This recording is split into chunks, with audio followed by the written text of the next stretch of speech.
Հարցի իրավունքը Էդուարդ Աղաջանյան, համեցեք։ Շնորհակալություն։ Հարցս ուղղում եմ Հայաստանի Հանրապետության վարչապետ Նիկոլ Փաշինյանին։ Պարոն վարչապետ, վերջին շրջանում շատ է քննարկվում Հայաստանի կառավարություն եւ եկեղեցի հարաբերությունները եւ մասնավորապես այն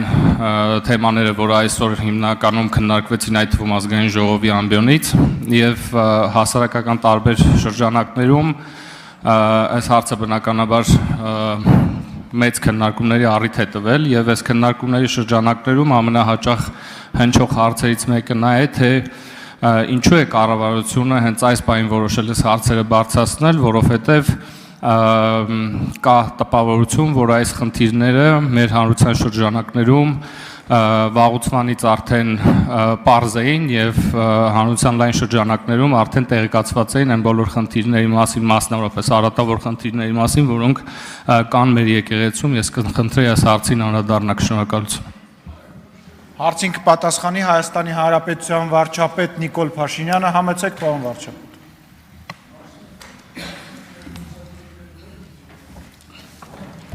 Շնորհակալ եմ պարոն Աղաջանյան հարցի համար։ Այսօր իրականում լրագրողների հետ զրույցի ընթացքում նրանք նույնպես տվեցին այդ հարցը, թե ինչու հիմա, երբ այդ ամենը բոլորը գիտեին, ես ձեզ էլ պիտի խոստովանեմ, որ ես երկար ժամանակ առանձնապես լուրջ չեմ վերաբերվել այդ բոլոր լուրերին, ինչի մասին այսօր ասում եմ, որովհետև մտածել եմ մանավանդ այսօր մամուլում ինչի մասին ասես, ինչ ասես գրում են, եւ ես չեմ մտածել, որ դա նման բան ընդհանրապես հնարավոր է, որքան էլ դա միամիտ հնչի, եւ պիտի ասեմ նաեւ, որ իմ լրագրողական գործունեության ընթացքում էլ ես չգիտեմ ինչպես է դա պատահել, բայց ես այդ թեմաների հետ առնչվելու առիթ չեմ ունեցել, բայց ինձ համար մի բան է խոսակցությունը, մի բան է բամբասանքի ժանրին նմանվող ինչ-որ մի բան, եւ բոլորովին ուրիշ բան է ապացուցելի փաստը։ Երբ որ իմ առաջ եղել է ապացուցելի փաստ, այսինքն ես արդեն չէի կարող համոզված չլինել այդ լուրերի ճշմարտացիության մեջ, որպես հայ առաքելական եկեղեցու հետևորդ, որպես մարդ, որ ունի հոգևոր կյանք, ինձ համար հարց էր, թե ինչպես պետքա ես վերաբերվեմ այս ամեն ինչին, եւ ինձ համար պարզ էր, որ ես այդ ամեն ինչին պետքա վերաբերվեմ համաձայն հայ առաքելական եկեղեցու ավանդի եւ կանոնների։ Եվ ընդ որում այսօր խոսում են նաեւ ընդդիմության ներկայացուցիչները, ասում են եկել են կուսության հարց են քննարկում։ Հարգելիներս, կուսության հարց չենք քննարկում։ Քննարկում ենք լեգիտիմության հարց։ Լեգիտիմության հարց, որովհետեւ 356 թվականին տեղի է ունեցել Աշտիշատի ժողովը, որը մեր եկեղեցու համար սահմանել է կուսակրոնության դաս, որը պետք է պահի եկեղեցու ավանդը եւ պետք է ղեկավարի եկեղեցին։ Ընդ որում հիմա կուսակրոն քահանաները իրենք ունեն վերադաս աստիճան ամուսնացյալ քահանաների նկատմամբ։ Հիմա ամուսնացյալ քահանաները ամուսնացած մարդիկ են եւ այսինքն ոչ մի վերապահում նրանց չկա, որովհետեւ իրենք իրենց ուխտը չեն խախտել։ Բայց այստեղ հարցը հետեւյալն է, եթե նրանք մի մասը դե ֆակտո ամուսնացած է եւ այլն, եւ կուսակրոնության բերումով ղեկավարում է ամուսնացյալ քահանաներին, բայց ինչի է ղեկավարում։ Ընդհակառակը ամուսնացյալ քահանաները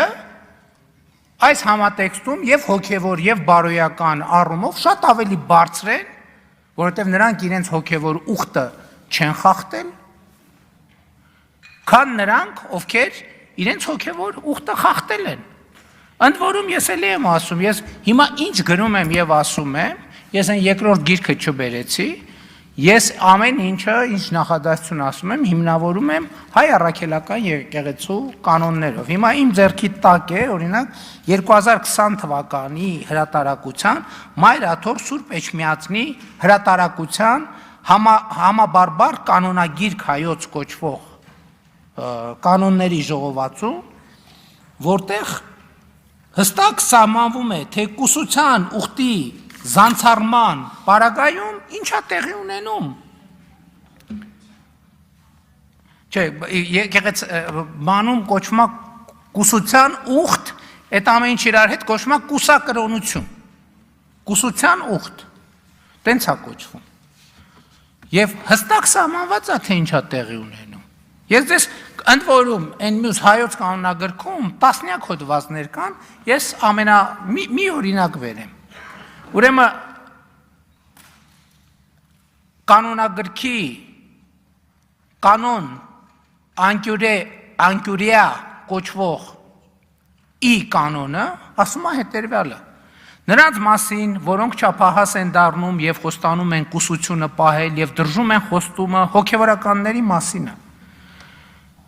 շնություն անելով, այլևս կույս չեն կարող համարվել, այսինքն կույս չեն կարող համարվել, կուսակրոն չեն կարող համարվել, եպիսկոպոս չեն կարող համարվել, աբեղա չեն կարող համարվել, վարդապետ չեն կարող համարվել, կաթողիկոս չեն կարող համարվել, որովհետև այդ բոլոր պաշտոնների համար պարտադիր է կուսության կամ կուսակրոնության ուխտը։ Այլևս կույս չեն կարող համարվել, այլ նրանց նման կլինեն, որոնք երկու կին ունեն։ Եվ նրանց համար սանվանվելու է 2 տարի ապաշխարություն եկեղեցուց դուրս, այսինքն նրանք պետք է դուրս մղվեն եկեղեցուց, եւ մտնելով եկեղեցի 1 տարի ապաշխարողների հետ լինեն, տեսնել ապաշխարության ջերմությունը եւ հաղորդ լինել օրենքներին, բայց քահանայության օծմանը չպետք է մերձենան, այսինքն քահանայական գործունեությունը արգելված է նրանց իրականացնել, ինչպես այն կույսերը, որ մերձենում էին ոմանց որպես քույրեր, ցարթան իգական սեռի կուսակրոնների մասին ասում, այդպիսիներին պետք է արգելենք, որ այլևս նման բան չլինի։ Այս կանոնը, որը հայ առաքելական եկեղեցու արդարադատության նախարարությունում գրանցված կանոնադրությամբ ունի իրավական, պարտադիր իրավական ուժ հոգևոր պաշտոնյաների համար, տեսեք ես 4 դարի գիրք չեմ բերել, 2020 թվականի Մայրաթոր Սուրբ Էջմիածնի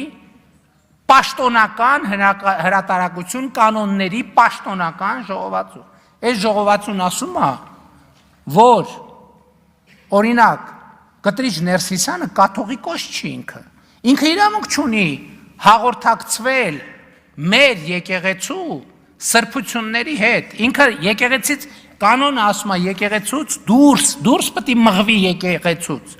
եւ ինքը իրավունք չունի, եւ նրա կողմից սրբություններին դիպչելը անգամ սրբապղծություն է, այստեղ ընդդիմությունը մի ուրիշ բաներ էր ասում, կներեք շատ չեն, ասում եկել են եկեղեցու ներքին գործերին խառնվում են, Ժորժ ջան, այդ մեր եկեղեցին է, ո՞նց ենք մենք մեր եկեղեցու ներքին գործերին խառնվում, այդ մեր եկեղեցին է, այս մեր ուխտն է, այս մեր ավանդույթն է, եւ կոնկրետ Կտրիչ Ներսիսյանը եկեղեցու իրավական պարտադիր ուժ ունեցող օրենքի համաձայն ինքը եկեղեցուց դուրս է արձագանքեք Համեցեք արձագանք Շնորհակալություն պարոն վարչապետ եւս մեկ հարց մեր ընդդիմախոսները հաճախ այս քայլերը եւ այս հարցադրումները կապում են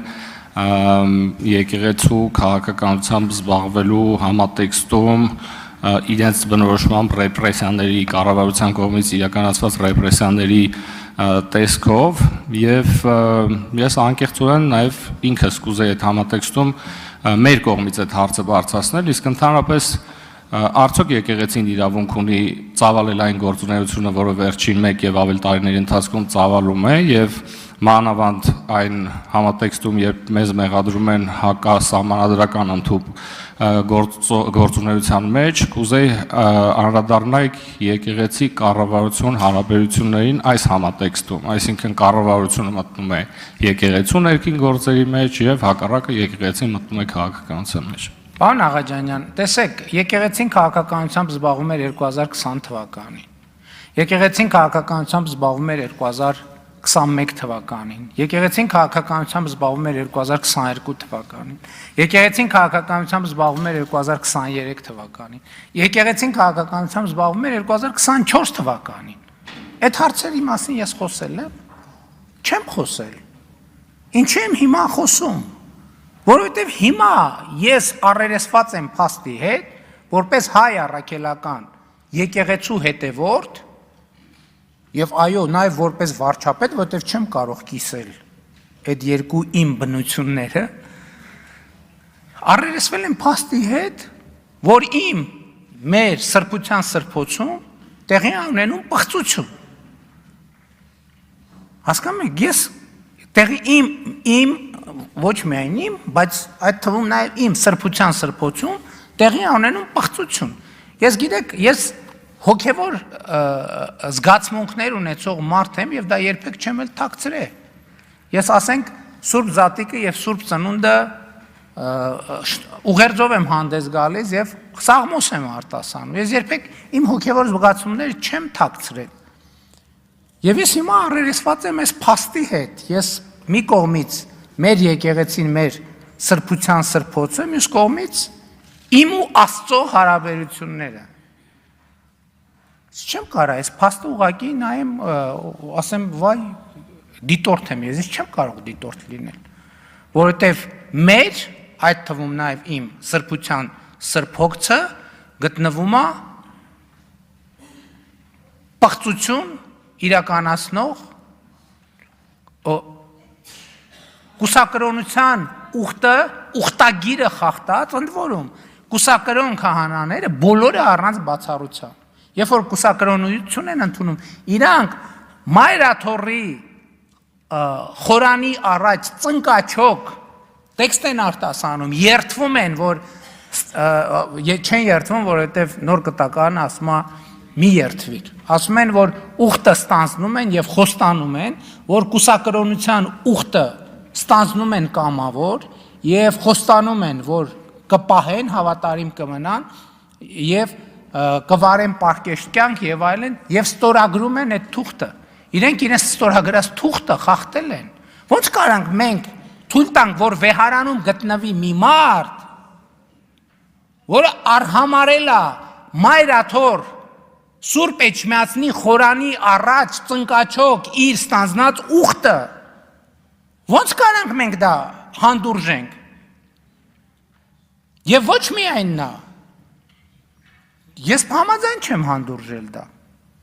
Եվ բոլոր եմ փորձը, թե սա ընդեմ սա հանուն եկեղեցու է, որովհետև Մայրաթոր Սուրբ Էջմիածինը պետք է ուխտադրուժ երթմնազանց պղծաբարո